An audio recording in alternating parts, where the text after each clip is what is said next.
Good afternoon, students. In our last class, we have started this chapter 7, Jainism and Buddhism. And in our last class, we have discussed about the causes behind the rise of these two religions during the 6th century BCE or during the later half of later Vedic age.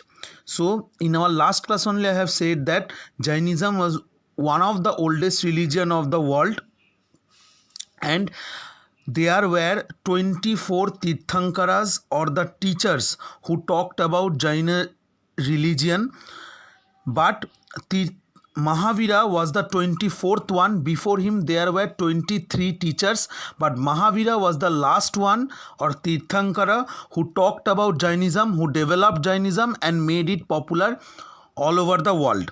Now today we will start with early life of Mahavira. Mahavira was born in 599 BCE in Kundogram near Vaishali, present day situated in Bihar. He was Kshatriya prince, that means he was the son of a king of Lichavi clan, but he gave up all his luxurious life of being prince and left his home at the age of 30 in search of truth of life, that why life is miserable, why we get sorrow, how can we get happiness. For searching this truth, he left his house. Mahavira led a life of an ascetic and wanderer in different places in search of truth, in search of the ultimate truth of life. He went here and there.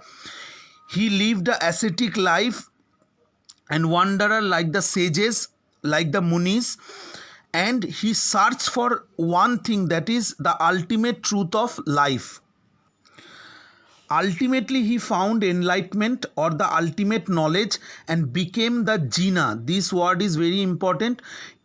According to Jain religion, to get the ultimate knowledge of life or to understand own self, to know about own self, which the process is called Jina. He became the Jina, and that's why the religion was renamed as Jain religion.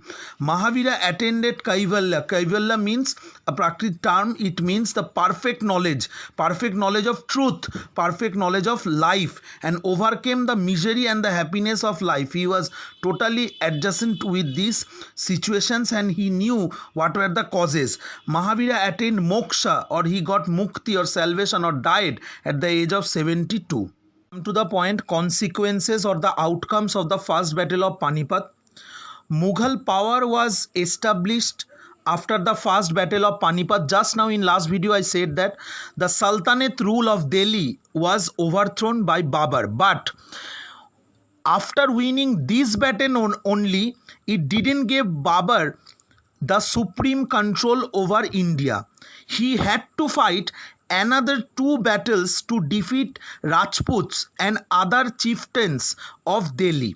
Which 2 battles he fought next time to confirm his position in India? It was the Battle of Khanwa and Chanderi and the Battle of Ghagra. First we will discuss about Battle of Khanwa and Chanderi. These battles were fought against the Rajput groups, those who lived around the Rajasthan, Madhya Pradesh and Gujarat region. In 1527, Babur defeated the Rajputs in the Battle of Khanwa near Agra, which is situated. Rana Sanga was the Rajput leader. Babur, in his memoir or autobiography, he said that he used the superior cavalry and cannons. That's why he won the Battle of Khanwa. Babur gradually shifted his authority over northwestern part of Hindustan. So northwestern part of Hindustan came under his control after defeating the Rajputs in Khanwa. In second time, in 1528, Babur defeated the Rajput under the leadership of Medini Rai with a new process, which was after a siege. Siege means when the soldiers or the army capture any fort or town. After long time of siege, Medini Rai was defeated by Babur and Babur captured Chandri fort. And the last battle which gave him the supreme command, it was Battle of Ghagra. In 1529, he defeated the combined force of Afghans of North India who didn't want that Babur should rule over India, and the Nusrat Shah, who was the leader of Bengal.